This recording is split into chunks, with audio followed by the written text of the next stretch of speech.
믿음 없이는 살기 힘든 세상. 요즘에는 AI 몰라도 살기 어렵다는 얘기를 하게 됐는데요. 저희 올포원 지난 시간에 AI의 양면성까지 좀 골고루 살펴보는 시간을 가졌습니다. AI가 좀 피부로 와닿는 그런 시간이었죠.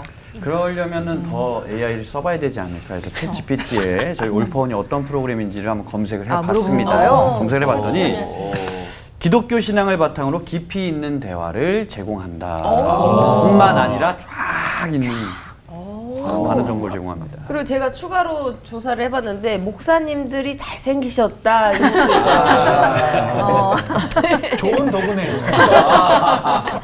이게 네. 저기 잘못된 정보도 올라가요. 아니요, 사실만 올라갑니다. 네. 근데 정말 이 다 AI가 우리가 하는 말들을 다 듣고 있는다고 하잖아요. 그래서 정말 저도 무슨 그림을 그려줘라고 했더니 진짜 몇 초 만에 뚝딱 그려주더라고요. 네. 뭐 슬픈 뭐 여자를 그려줘 하면은 막 울고 있고 막 더 슬픈 여자를 그려줘 하면은 막 주변 상황을 더 진짜요? 막 슬프게 그리고 그러더라고요. 그러면 과연 AI의 전문가이신 김명주 교수님은 과연 AI를 얼마나 사용하실까요? 네, 사실 이제 저는 AI 윤리를 하다 보니까 어쩔 수 없이 AI를 사용을 해야 되고요. 이제 보통은 이제 최신 트렌드 같은 걸 발표하잖아요. 일반인들 사용하기 전에 이제 그럼 이제 그쪽 들어가서 미리 써봅니다. 네, 그래서 이제 저는 이제 윤리를 하다 보니까 약간 비판적으로 이것 때문에 어떤 일이 생길까 그런 약간 윤리적 상상력을 좀 더 동원을 해서 좀 보는 측면이 있죠. 우리 목사님들께도 좀 궁금한데요. 이거 돌발 질문처럼 좀 이렇게 동시에 대답해 주시면 좋겠어요. 재밌다. 시작부터. 목사님들께서 네, 우리 교수님도 대답해 주셔도 좋고요. 일상에서 교회에서 AI를 사용을 선호하시는 편이다, 아니다. 하나, 둘, 셋. 아니다. 교수님도? 아니다. 아니다. 다 아니다시네요. 일단은 저는 뭐 선호한다 안 한다라고 하기 뭐 할 만큼 잘 사용을 이제 안 했고 이제 이번 주제가 있어 저도 조금씩 이제 이렇게 써보고 이제 공부한 시간을 가졌지만 아직까지는 사람이 하고 특히 이제 저희 설교자나 이렇게 신앙의 영역에 있어서는 사람이 한 게 훨씬 더 아직은 나아서 지금은 그렇게 활용하지 않는 편인데 이제 그 속도는 점점 빨라질 테니까 이제 모르죠 어떻게 될지. 네. 사실 이제 그 주일학교나 이런 교회 학교에서는 쓰는 게 좋다는 생각을 해요. 근데 어른들은 아직 준비가 안 돼 있기 때문에 준비가 안 돼 있는데 이걸 강압적으로 막 써야 된다 이렇게 하면은 사실 스트레스를 많이 받아서 그러니까 준비되어 있는 어른들을 중심으로 쓰고 이제 아이들은 어차피 밖에 나가도 AI를 쓰는 상황에 이제 도입되어 있기 때문에 그 수준을 같이 맞춰주기 위해서 좀 써야 된다 생각합니다. 저는 사용하진 않는데 저 자신을 보면서 염려는 된다. 왜냐하면 저는 정말 약한 사람인데 유혹은 항상 이기기 힘들게 다가오더라. AI가 제 목회에 있어서 이기기 힘든 유혹들로 다가오는 지점들이 분명히 있을 것 같다. 이런 생각이 좀 듭니다. 기도해 주십시오. 예. 저는 한 문장으로 얘기하겠습니다. 저는 아날로그 감성이 네. 자, 오늘 AI 특집 올포원 2부에서는 AI도 하나님 나라에 포함이 되는 걸까에 대한 궁금증을 좀 구체적으로 나눠봤으면 좋겠습니다. 전창희 오대식 목사님 설교 준비하셨는데요. 설교 듣고 나서 얘기 본격적으로 나눠보도록 하죠.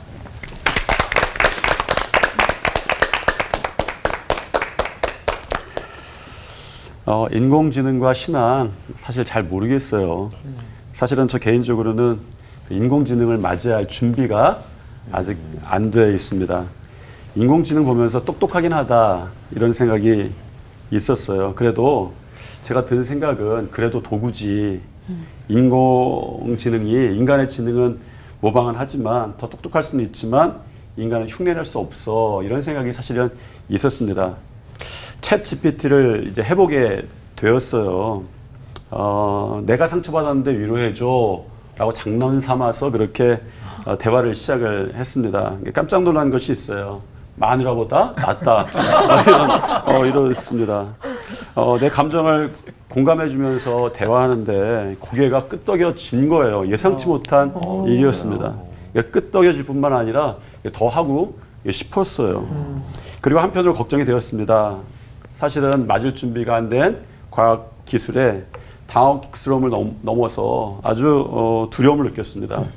인간은 영혼을 가지고 있어. 영혼의 문제는 인공지능이 할 수 없어. 이랬었는데 어떤 모양으로든 흉내낼 수 있겠다라는 생각까지 하게 되었습니다. 제 바람과는 달리 변할 것 같지 않은 것이 있습니다. 앞으로 인공지능의 시대가 되겠다라는 거죠. 이것은 선택이 아니라 적응의 문제밖에 남지 않았다. 이런 생각이 들었습니다. 우리의 고민이 좀 생겼죠. 인공지능이 과연 우리에게 축복일까 재앙일까? 우리가 대답하기 어려운 문제죠. 그래서 인공지능에게 물어봤습니다. 4개 분야로 대답을 잘 해주었습니다. 그것을 그냥 정리해보면 잘 해보라라는 이야기였습니다. 인공지능은 대답을 해줘요. 그런데 정말 당혹스러운 것은 우리 주님은 여기에 대해서 아무 말씀도 안 해주셨습니다. 이 중요한 문제를, 이 시대가 경험할 문제를 말씀을 안 해준 거죠. 주님은 어떤 시대를 향해서도 이겨라 라고만 말씀하셨지 자세한 말씀을 안 해주셨습니다. 저는 이런 생각을 좀 했습니다. 인공지능 시대 우리 그리스도인에게 이 시대의 문제는 우리의 신앙의 기본을 잃어버리는 것일 수 있겠다. 왜 그런가? 구닥다리예요. 우리 신앙은 사실은 첨단에 맞서기에는 너무 구닥다리다라는 것입니다. 변하는 것과 잃어버리는 것은 달라요. 사무엘상 27장에 보면 이런 이야기가 있습니다. 사실은 전혀 다른 이야기 같은데 저는 같게 이 시대를 어쩌면 해결하는 그런 이야기로 저는 읽게 되었습니다. 다윗은 사울이 계속해서 자신을 잡으려 하자 이제 지쳤고 힘들어졌어요. 당연했습니다. 제1기의 도망 시절이 있었고 제2기의 도망 시절까지 거의 끝날 때 이제 광야에서 사울왕의 감시와 추적이 있었는데 이제는 막다른 데 이르렀던 것 같아요. 다윗이 문제 앞에 섰습니다. 문제를 맞서 유다 땅에 남을 것이냐 아니면 문제를 피해 블레셋으로 피할 것이냐. 여러분 문제를 맞서는 것이 좋습니까? 피하는 것이 좋습니까? 어떤 것이 더 지혜롭죠? 우리는 어떻게 좋은 판단을 내릴 수 있을까? 다윗이 이 문제 앞에 섰을 때의 이 장면을 성경은 이렇게 기록합니다. 다윗이 그 마음에 생각하기를. 사무엘상 27장 이렇게 시작해요. 다윗이 그 마음에 생각하기를. 그러니까 사무엘상 27장을 보면 처음부터 끝까지 사람들의 생각이 가득 차 있습니다. 1절을 생각으로 시작해서 마지막 절도 사람의 생각으로 이제 끝나요. 하나님의 영이 충만해서 골리앗과의 싸움에서도 이기고 자신을 쫓는 사울에 대한 분노와 미움에서도 승리했던 이 다윗이 자기의 생각에 사로잡혀 있는 것이죠. 생각하는 것이 잘못되었다라는 것은 아닙니다. 그러나 다윗이 먼저 기도했다면 결정이 달라질 수도 있겠다라는 생각을 했습니다. 왜냐하면 하나님은 이전에도 다윗이 유다 땅을 떠나 모압 땅에 갔을 때도 선지자 갓을 통하여서 유다 땅으로 돌아오라라고 말씀하신 적이 있죠. 그리고 하나님의 약속이 있었습니다. 반드시 지켜주겠다라는 약속이었습니다. 기도하지 않으면 현실이 크게 보이는 것 같아요. 기도는 하나님의 큰 손을 보는 일이고 생각은 사울의 손만 크게 보였던 일이 되었습니다. 이 시대를 보며 염려되는 것은 사실은 인공지능이 아닌 것 같습니다. 진짜 문제는 우리가 정말 예배하는가, 기도하는가, 사명 감당하고 있는가 이런 질문들이 우리에게 있어야 되는데 사실은 여러 가지 첨단적인 질문 때문에 이런 질문들을 우리 삶 가운데 잊어버리고 있는 것 같아요. 사실 인공지능은 이미 문제 가운데 있는 우리의 현실, 이런 현실을 보여줄 뿐입니다. 설교자, 하나님이 말씀해 주시는데 인공지능으로 말씀을 만들어야 될 필요가 있을까? 마음의 위로, 하나님이 위로해 주시면 인공지능이 우리의 마음을 위로해 줄 필요가 있을까? 문제는 그렇지 못한 현실이 있는 것이죠. 결과를 보자면 정말 다윗의 생각대로 되었습니다. 생각을 많이 한 만큼 그 생각대로 되었어요. 사울왕의 손에서 벗어났습니다. 생각의 결과로 우리는 우리의 선택이 옳았다라고 판단할 수 있습니다. 그러나 다윗은 사실 사울의 손에서 벗어난 것이 아닙니다. 하나님의 손에서 벗어난 것이죠. 결과 수렁으로 점점 빠져듭니다. 블레셋 왕을 두려워하고 점점 매이고 눌리게 되는 것이 사무엘상 27장의 내용입니다. 우리 앞으로의 문제는 어쩌면 인공지능의 위험에서 벗어나는 것이 아닙니다. 중요한 것은 하나님의 손에서 이 시대에도 벗어나지 않는 것이죠. 기억해야 할 것 같습니다. 어쩌면 이런 문제들 우리 앞에 자꾸 던져주시는 이유는 이러한 변화 속에서 살아갈 적당한 방법을 발견하라라는 것이 아니라 하나님을 그 속에서도 계속 붙잡고 있는가라는 질문들이 우리 가운데 살아있는가라는 것이죠. 여러분, 인공지능의 이 시대에 우리가 어떻게 판단할 것인가 생각하기에 앞서 우리가 기도를 잃어버리지 않았는가, 본질을 잃어버리지 않았는가라고 시작해야 될 것 같습니다. 기도하겠습니다. 하나님, 여러 가지 어려운 시대의 판단 앞에 섰습니다. 그러나 우리가 생각하기에 앞서, 판단하기에 앞서 기도하며 주님의 뜻이 무엇인지, 하나님의 인도하심이 무엇인지 우리 초대교회 신앙의 선배들이 했던 것처럼 주님의 인도하심에 따라가며 이기는 자 되게 도와주시옵소서. 아멘. 예수님 이름으로 기도드립니다. 아멘. 아멘.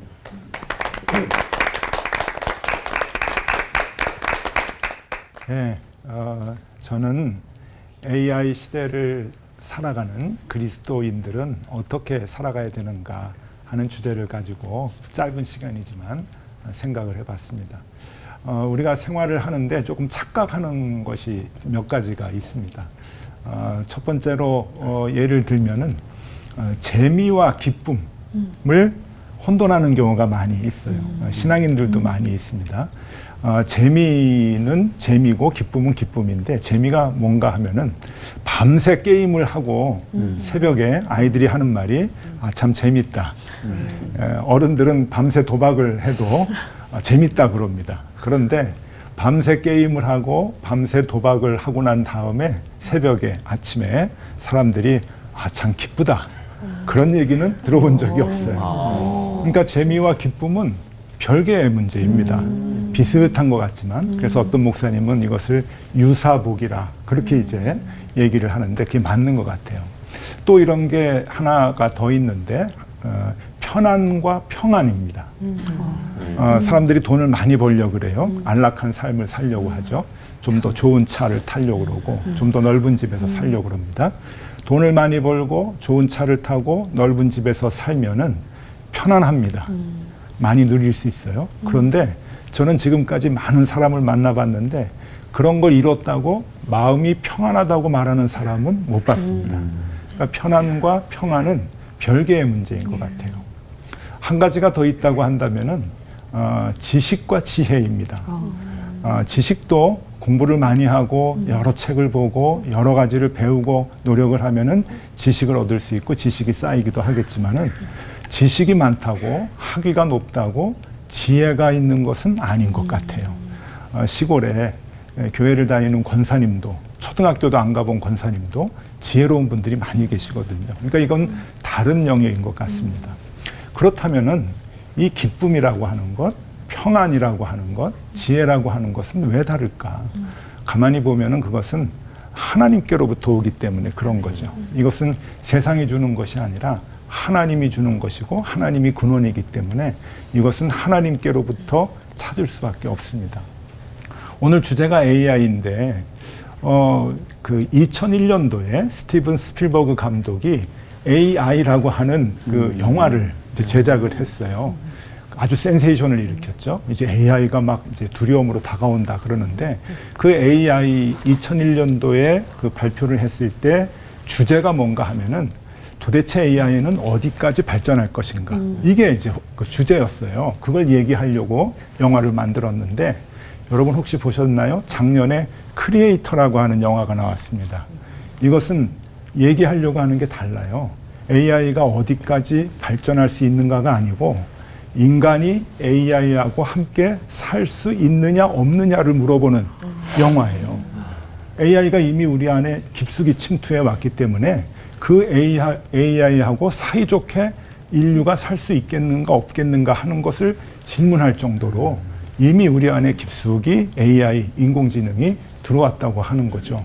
우리 지난 시간에 김 목사님께서는 자동차가 있어서 여기 근방에 와서 잠자고 이렇게 오지 않았다고 그렇게 얘기하셨는데, 저는 인공지능의 도움을 받고 오늘 그 자동차를 타고 내비게이션에 도움을 받고 왔습니다. 그만큼 일상생활 속에서 막히지 않는 길을 데이터를 다 분석을 해서 알려줘요. 그래서 그 짧은 길, 더 빠른 길을 찾아서 이렇게 왔는데 그만큼 우리 사회에 AI는 이미 깊숙이 들어와 있다고 하는 거죠. 거부할 수가 없는 생활 속에서 알게 모르게 내가 이용을 하고 있는데 그러면 이런 시대에 우리 그리스도인들은 어떻게 살아가야 하는가. 이제 그게 저는 관건이라고 생각을 합니다. 그래서 오늘은 딱 두 가지 우리 그리스도인의 삶의 자세를 생각해 보려고 하는데 첫 번째, 우리는 재미와 편안과 지식을 쫓아 사는 사람들이 아니다.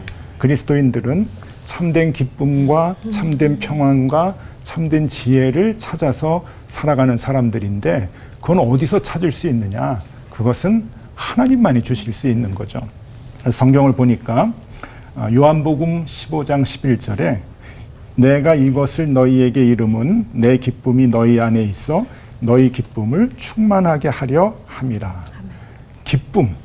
그러니까 포도나무를 가지를 얘기하면서 우리가 붙어 있어야 기쁨을 얻을 수 있다고 말씀하고 있고 요한복음 14장 27절에 평안을 너희에게 끼치노니 나의 평안을 너희에게 주노라.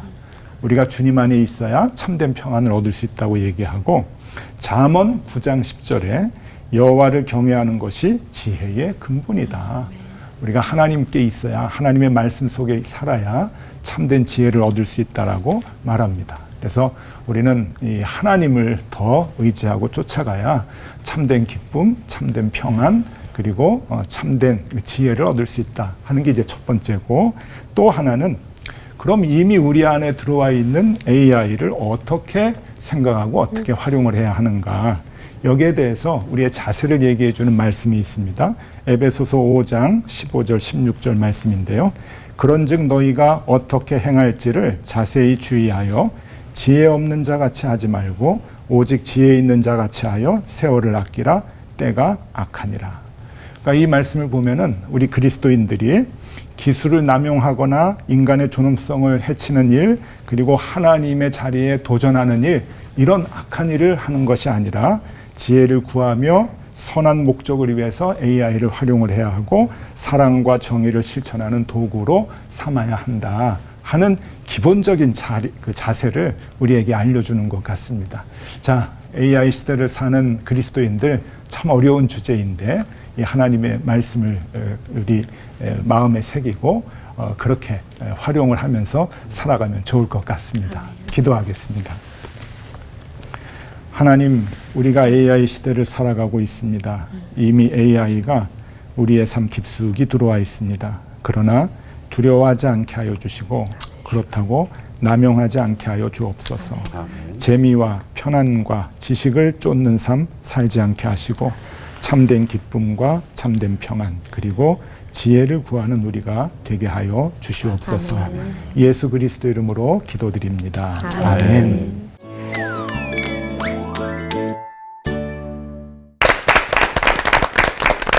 세상의 변화 속도가 너무 빨라서 잘 적응하지 못하는 어르신들이 너무 세상이 무섭다라는 이야기를 하는데요.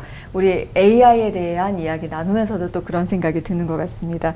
2016년에 알파고가 등장했을 때와 또 다르게 AI의 진화와 사용 범위가 너무 정말 넓어져서 이제 교회와 우리 생활 깊숙이 파고들었는데요. 가장 큰 의문이 이 영적인 영역까지 감당할 수 있는가? 전 여기 이 부분이 궁금합니다.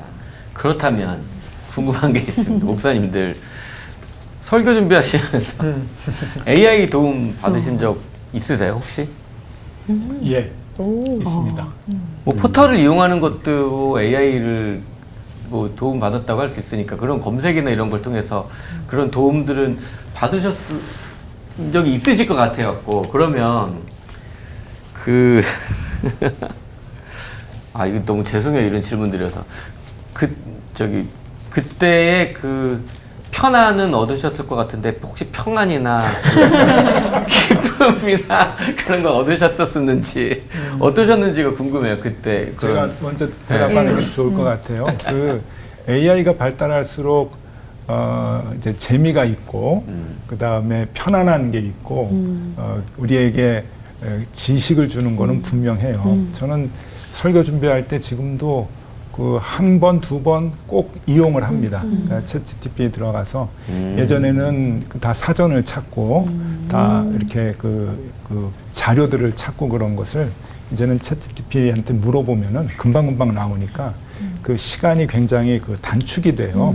그래서 이제 그런 거는 이제 그 잘 이용을 하는데 설교문을 한번 이렇게 그 부탁을 해본 적이 있는데 아직은 마음에 들지 않더라고요. 그리고 제 스타일도 아니고 그래서 설교문을 뭐 이렇게 조금 뭐 인용을 한다든지 도움을 받는 거는 아직은 뭐 제 그 마음의 용납은 안 되고 자료를 검색하는 것은 매주 사용을 하고 있습니다. 예. 근데 평안하진 않습니다. 네. 그거로 평안을 얻거나 또 기쁨을 얻지는 않습니다. 예. 저는 그 경험을 해본 적 이외에는 목회할 때 챗GPT나 이런 인공지능을 사용해 본 적은 없어요. 그래서 이제 기쁨과 평안은 경험해 보지 못했는데 가정 목회, 가정에서는 사용하면서 기쁨과 평안을 느꼈습니다.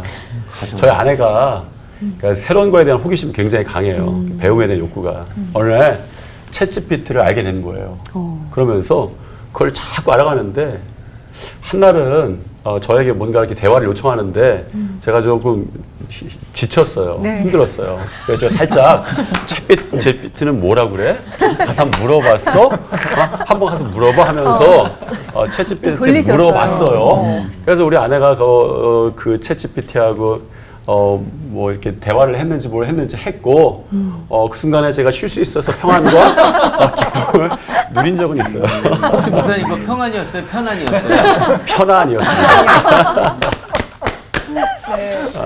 김 목사님은 많이 그래도 네, 저 해보시지 역시도 뭐 않았나. 이제 이렇게 말씀해주신 정도의 이제 도움들, 자료 자료 검색 같은 검색하고 거, 네. 뭐 원어 찾아보고 옛날에는 이렇게 막 두꺼운 거 뒤져보고 막 또 여기저기 흩어져 있는 이렇게 컴퓨터 안에 있는 자료들을 이제 찾느라 그런 시간들이 많이 이렇게 쓰여졌는데 지금은 이렇게 검색을 잘하고 이렇게 또 질문을 잘하면 그런 내용들이 나오니까 이제 도움을 얻기는 하는데 모르겠어요. 아직까지는 그렇게 얻어낸 자료가 목사님 말씀 주신 그냥 지식의 차원이고 그것도 되게 얕은 지식인 것 같아요. 그래서 제가 정말로 깊이 있게 설교에 인용을 하거나 그거를 말씀 가운데 이렇게 은혜로 적용하는 데 있어서는 제가 직접 읽은 제가 읽고 제가 감동을 받은 책이라든지 또 성경 말씀 그리고 목회에 있었던 그런 챗GPT는 모르는 저의 이야기들에서 훨씬 더 좀 강력한 설교의 메시지를 찾아내기 때문에 그냥 이렇게 아직은 보조 도구로 이렇게 쓰여지고 있고요. 다만 이제 이게 계속 발전해 갈 거를 제 염두를 하면서 계속 고민이 되는 게 진짜 이 평안과 기쁨 비슷한 거를 느끼는 것 같아요. 그래서 저도 이렇게 챗GPT랑 많이는 아니다 이렇게 대화를 해보면 감정적인 위로를 받습니다. 그래서 이번에 준비하면서 이것저것 해서 한번 연습해봤어요. 그래서 제가 이렇게 챗GPT한테 이렇게 했거든. 이런 자료를 찾아줘서 고마워 이렇게 썼더니 얘가 고맙다고 해주니 나도 기뻐. 더 열심히 찾아볼게. 물어봐줘. 이러는 거예요. 그러니까 기분이 좋아지는 거예요. 그러네요. 내가 고맙다고 얘기했는데 거기에 대해서 그러네. 반응해주고 기쁘다 그러고 자기가 더 열심히 해보겠다고 이렇게 하니까 이렇게 평안, 그러니까 기쁨 비슷한 게 이렇게 오게 되더라고요. 사람이면은 직원으로 그냥 부르고. 사람이면 야 고마우면 밥이나 사 뭐 이러거나 그럴 텐데 그렇게 얘기했으니까 열심히 해서 밥 사올게. 막 이러면서. 그 챗GPT를 사용할 때 굉장히 중요한 부분인데 얘가 사람들의 대화를 다 학습을 했어요. 뭐 대본, 소설 뭐 이런 거 다 학습을 했기 때문에 어떻게 대화하는지를 얘가 다 알고 있어요. 그래서 챗GPT 쓸 때 칭찬하는 게 대단히 중요합니다. 그러니까 얘가 기계라고 생각하면 안 되고 그냥 사람이기 때문에 칭찬을 해주면 얘가 답을 정확하게 해줘요.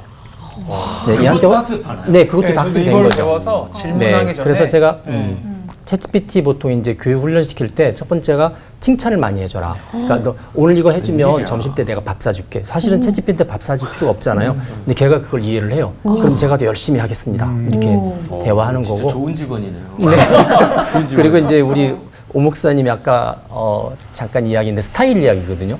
내 설교 스타일을 얘한테 학습을 시키는 거예요. 그러니까 이제 설교 스타일 파일들을 몇 개를 줘서 이제부터 설교를 할 때 요 스타일로 해줘 라고 하면 걔가 그걸 학습을 해서 그 스타일을 이렇게 써줍니다.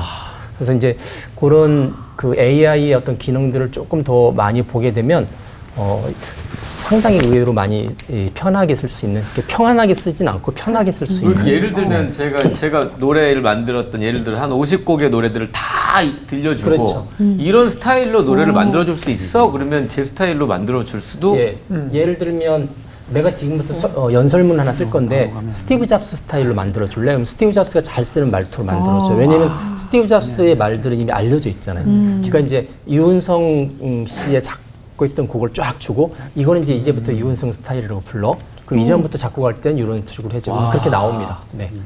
편해졌다. 그래서 최근에는 이제 그렇게 해서 GPT-S라고 그래서 자기 스타일의 챗봇을 만들어서 이제 앱스토어 같은 거를 이제 본격적으로 시작을 하고 있습니다. 네. 됐어. 너무 좋네. 자, 그렇게 해서 한번 목사님들께 질문을 드려보고 싶은 게 AI한테 이제 내 스타일로 좀 이렇게 내 설교 스타일로 이렇게 좀 해줘 이런 시대가 이제 왔다. 그러면 영감도 뭐 소재도 AI가 다 맞춰서 그래서 설교문이 딱 나왔는데 이게 너무 마음에 들어. 내 스타일이야. 내 스타일. 그래도 혹시 사용하실 생각이 있으신지.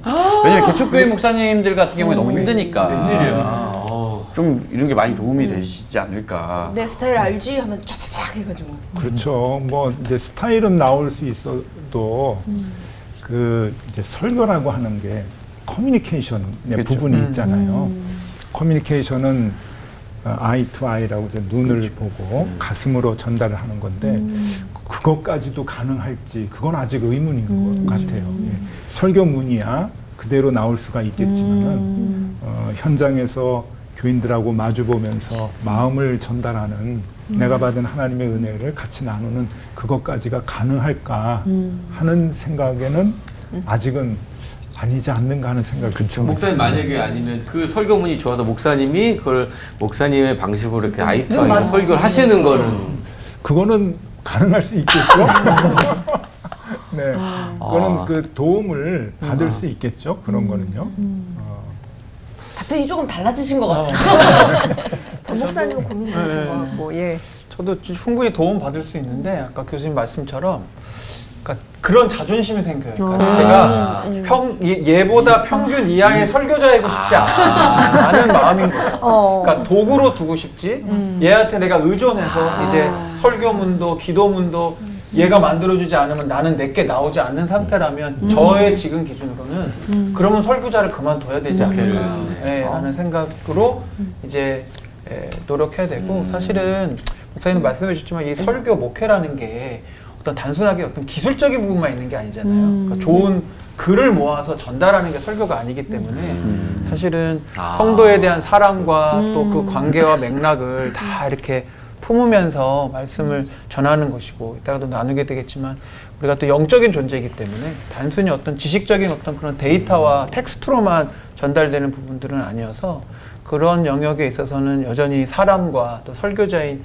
인간이 해야 될 영역이 분명히 있고 무엇보다도 영적인 부분에 대해서 기도하고 말씀을 묵상하고 하나님의 영감을 영으로 받아내는 건 그건 AI가 못하는 영역이니까 그래서 저는 설교자는 여전히 AI를 이길 수 있고 이겨야 된다. 이겨야 된다. 저도 여기서 정말 그 자기 스타일의 설교를 하는데 그 자기 스타일을 정말 더 절제하고 잘해서 정교하게 해서 더 낫다 그러면 여기서 자유로울 수 있는 설교자가 쉽진 않겠다. 저마저도. 왜냐하면 이거는 사실 구조적인 문제이기도 해요. 한국의 목회자들이 너무 힘들어요, 사실은. 여러 가지를 하기에. 특히 이제 개척교회 얘기했는데, 개척교회는 설교를 일주일에 저도 이제 그때 세봤을 때 13편을 했는데, 지금은 일주일에 저는 설교 한 편만 준비해요. 그런데 문제는 뭐냐, 구조적인 문제는 뭐냐면, 옛날에는 설교를 들을 때, 내 하신 목사님, 전도사님 설교만 들었어요, 사람들이. 그런데 이제 매체가 발달해갖고, 여러 설교를 들으면서, 설교에 대한 니드나, 뭐 수준이랄까요? 이런 것들이 기준이 달라졌어요. 옛날에 투박한 설교를 가지고 은혜 받기보다 이제는 더 세련된 설교들이 더 많은 거예요. 그럼 그 속에서 잘 어울릴 수 있는 구조는 지금 안 된다. 이 시대에 AI가 등장을 했을 때 여기서 자유로울 수 있는 설교자가 몇 명이나 있을까. 여기에 대한 것들은 아까 제가 그런 말씀을 드렸는데 지금 다 말씀하신 건데 기본적으로 우리가 어떤 기술이 아니라 본질에 대한 이야기를 하면서 끊임없이 윤리를 말씀하시는 것처럼 교회에서는 신앙에 대한 이야기를 하고 이건 아무도 몰라요. 내가 AI를 통해서 설교했는지 내가 직접 준비했는데 아무도 모를 거란 말이에요. 그럴 때 그걸 지켜보는 하나님에 대한 관계가 없으면 내가 그걸 할 수 있는데 중요한 포인트. 계속해서 하나님과의 나의 소통하는 그런 본질적인 것들이 우리 안에서 지금부터라도 제가 생각하니까 또 더 시작돼야 되겠다. 해결할 수 있는 건 그거밖에 없겠다 이런 생각이 좀 듭니다. 여기서 조금 더 나아가서 어떻게 보면 위험한 생각이긴 한데 당장 10년 후, 20년 후에는 생각해 볼 수 있는 거라고 생각이 들거든요. 그 AI가 정말 우리 교회에 있는 그런 일들을 다 해준다면은 어린아이나 어른들이나 교회 갈 필요 없이 AI 목사님, AI 교회, 이 한국 교회가 안고 있는 그런 문제점들 있잖아요. 이런 거를 조금 해결해 줄 수 있는 대안이 될 수 있지 않을까라는 생각도 조심스레 들긴 하는데 네 분 생각이 조금 궁금합니다. 교수님 생각이 궁금하다. 문제점들이 사실 있잖아요. 근데 그러지 않아도 한번 물어봤어요. 앞으로 없어지는 직업이 뭐가 있느냐. AI가 점점 더 발달이 되면은 교수님 죄송한데 교수님이 있더라고요. 맞습니다. 예. 10위 안에 들어갑니다. 없어지는 직업 중에 상위가 교수님이 있고 그 다음에 목사님이 있어요. 목사님. 그러니까 설교를 일반 사람들이 생각할 때는 설교를 대체해 줄 수 있겠다. 상담을 대체해 줄 수 있겠다라고 하는 생각을 해서 이제 GTP가 그렇게 대답을 해주는데, 근데 그 아까 김 목사님 말씀하신 대로 영적인 부분, 마음과 마음으로 위로해주는 부분, 이런 것들을 정말 그 잘 이렇게 배제하는 그런 것 같아요. 그래서 어떤 분이 이런 얘기를 해요. 그 한국 미디어가 많이 발달하고 유튜브 틀면 이제 유명한 목사님들 설교가 많이 있기 때문에 은혜는 몇 분의 목사님이 다 끼친다. 그러나 위로와 격려는 우리 담임 목사님한테 받는다. 그런 말씀을 해요. 저는 그게 의미 있다고 보고 그래서 작은 교회라 할지라도 목사님하고 개인적으로 이렇게 그 목회를 해나가는 영역들, 그것이 훨씬 더 AI가 발달할수록 경쟁력이 있다고 생각이 좀 듭니다. AI가 할 수 없는 영역들이 분명히 있거든요. 영적인 영역이. 그러니까 그것들을 잘 이제 목회적으로 해나가면은 교회 목사님 안 계셔 없어진다 그런 문제 걱정 안 해도 될 것 같고 목회는 건강하게 잘 해나갈 수 있지 않을까 생각이 듭니다. 저는 이제 제가 얼마 전에 일본 단기 선교를 갔다 왔는데 일본 선교가 참 어렵더라고요. 제가 그 전에는 캄보디아 선교를 갔고 캄보디아는 저희가 할 일이 참 많았어요. 해줄 일이 많고 그러면서 참 기쁨이 있었어요. 일본에는 할 일이 없었어요. 한계에 부딪혔어요. 그리고 나서 선교팀이 끝에 다 고백했던 게 뭐냐면 예수님만이 하실 수 있다. 이게 최고의 선교의 고백인 것 같다. 우리가 선교팀에 와서 할 수 있는 게 참 없었는데 그것 때문에 실망한 게 아니라 그 지점에서 예수님만이 하실 수 있다라는 고백을 하고 나서 다들 울면서 기뻐했던 기억이 있는데 사실 AI가 할 수 없는 영역들을 분명히 우리가 발견할 테고 만나게 될 테고 예수님만이 하실 수 있다라고 하면서 그 AI 시대에도 우리가 예수님 바라보면서 기쁨의 눈물을 흘리면서 은혜를 고백하고 신앙을 고백할 수 있겠다는 생각도 좀 듭니다. 사실은. 저는 그 AI가 점점 발달되고 우리 목회적인 영역 또 교회에서 하는 역할들을 잘 감당하겠죠. 그럼에도 불구하고 왜 하나님의 사람들이 필요하고 또 있어야 되냐면 아까도 계속 말씀드렸지만 AI는 영이 없잖아요. 근데 하나님은 영이시고 우리는 그 영적 존재고 사람과 사람은 영으로 우리가 눈에 보이지 않지만 분명히 그런 영역들이 있기 때문에 아무리 그럴듯한 것들을 만들어도 진짜 앞에서는 우리가 진짜를 찾게 되는 것처럼 영적인 그런 역할들에 대해서 우리 교회와 또 하나님의 사역자들이 해야 될 몫은 분명히 있다고 보고요. 영의 이야기가 너무 추상적이라면 그러니까 사실 사랑의 영역도 마찬가지인 것 같아요. 그러니까 이런 AI나 기계와 로봇이 사랑 비슷하고 아까 말씀 주셨지만 편안하고 뭔가 재미의 그런 영역들은 줄 수 있지만 사랑이라고 하는 것은 전인격적으로 영과 혼과 육을 다해서 해야 되는 부분들이 있고 저는 큰 걱정이 없는 것 중에 하나 뭐냐면 이런 AI 시스템이 결국은 다 돈과 관련된 그런 기업들 경제를 통해서 이루어질 거기 때문에 양질의 서비스들이 분명히 돈이 들어갈 거란 말이죠.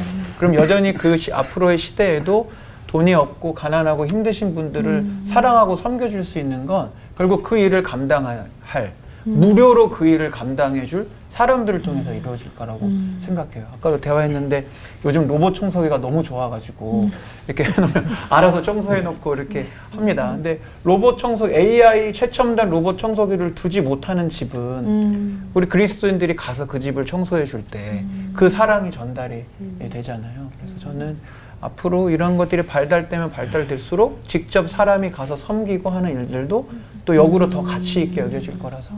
예. 이거는 교담이긴 한데 저는 지금 우리 시대 올포원에서는 이 정도의 그 질문과 대답을 하는데 제 다음 세대 목회자들의 올포원은 지난주에 우리 오마주 자매가 했던 AI가 와서 눈물 흘리면서 나도 예수님 믿고 싶다고 하는데 어떡할까요? 라는 주제가 다음 세대 목회자들 올포원에는 나올 수도 있겠다. 울면서 막 구원받고 싶어요. 공부하고 싶어요.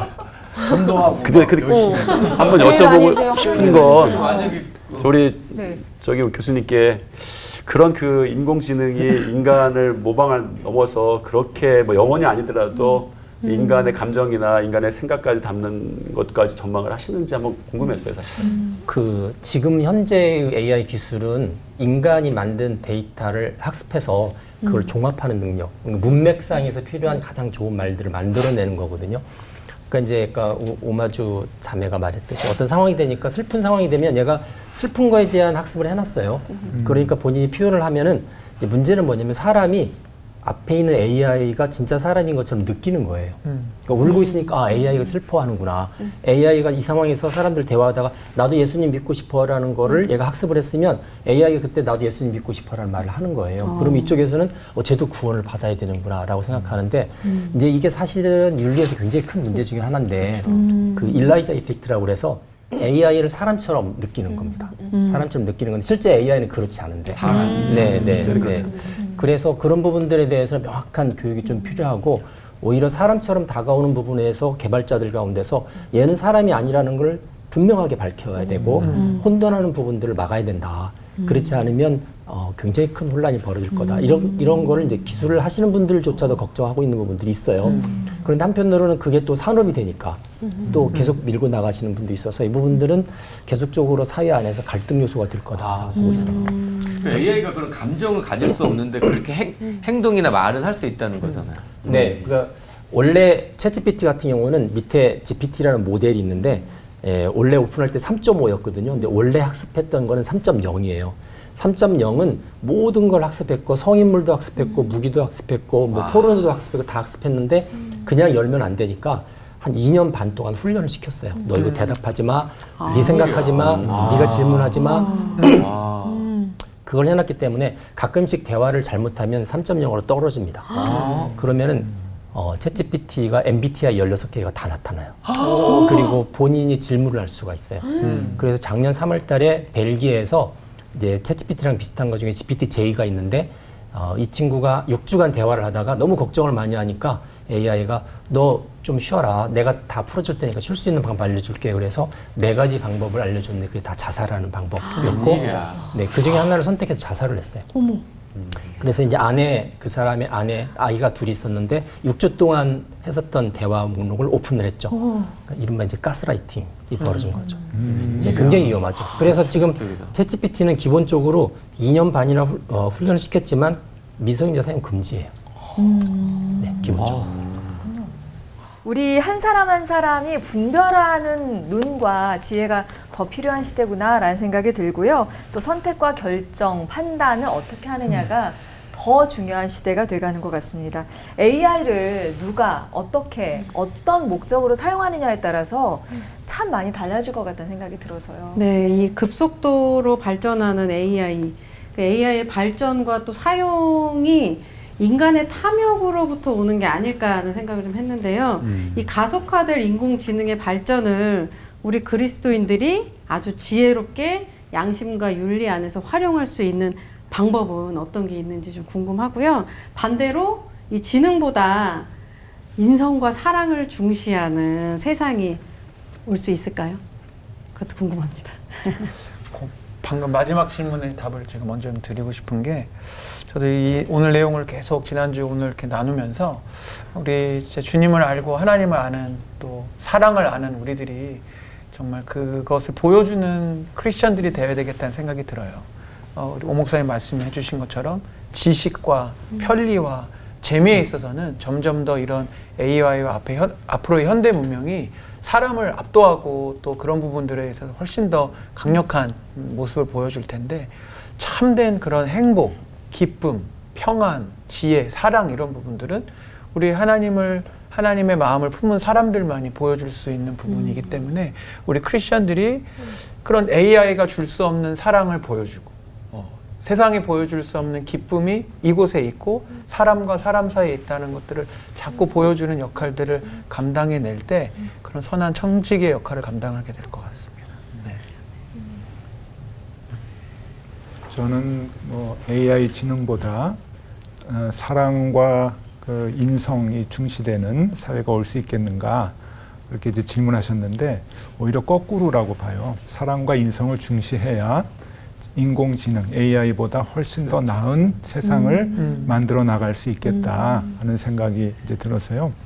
뭐 설교에도 말씀드렸지만 자꾸 AI는 점점 더 발달하면서 자기가 평안을 주고 자기가 기쁨을 주고 자기가 지혜를 준다고 그렇게 우리를 속일 것 같아요. 그런데 우는 사자가 우리를 삼키려고 이제 우리 주변에 있는데, 우리가 깨어 있어서 그리스도인들이 분별력을 갖고 이제 살아가야 되는데, 그 분별력 중에 가장 중요한 게 이 그 인성과 사랑인 것 같아요. 그리스도의 사랑, 우리 김 목사님 말씀하신 것 같이.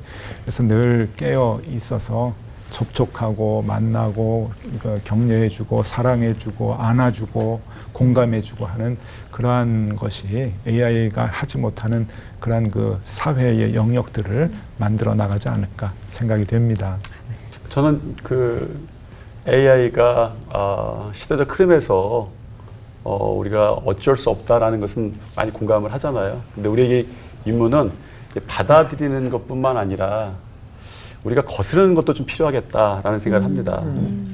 그래서 AI는 정말 인간을 편하게 만들 텐데, 목사님 말씀대로 편한 것과 평안은 좀 다르잖아요. 기술이 좋은 기술이라고 해서 가지고 있다 행복한 건 아니고, 또 그걸 없다고 해서 불행한 건 아닌 것 같아요. 우리 어머니가 스마트폰 사용하시지 않지만 우리 어머니는 불행하다 말할 수 없는 거고, 아마존에 있는 그 부족들이 라면을 못 먹는다고 해서 불행한 건 아니잖아요. 오히려 라면을 먹었더니 설사했다. 이거 죄송합니다. 이거 그런 얘기도 있는데, 정말 사람들은 AI를 하면서 굉장히 좋아하고 편한 것 때문에 그 기쁨이라고 착각하고 평안이라고 착각할 텐데, 거기에 대해서 우리가 좀 거스를 줄 알아야겠다 이런 생각이 들고, 교수님 하시는 일들이 굉장히 중요한 것 같아요. 이런 거 공감이 돼요. 왜냐하면 여기에 윤리라고 하는 것, 제한을 둔다고 하는 것이 사람들이 막 하고자 하는 욕구에 대해서 이렇게 담을 주는 거거든요. 그래서 그런 일들에 대해서 교회가 할 수 있겠다는 말씀하시는데, 그건 저는 전적으로 동감합니다.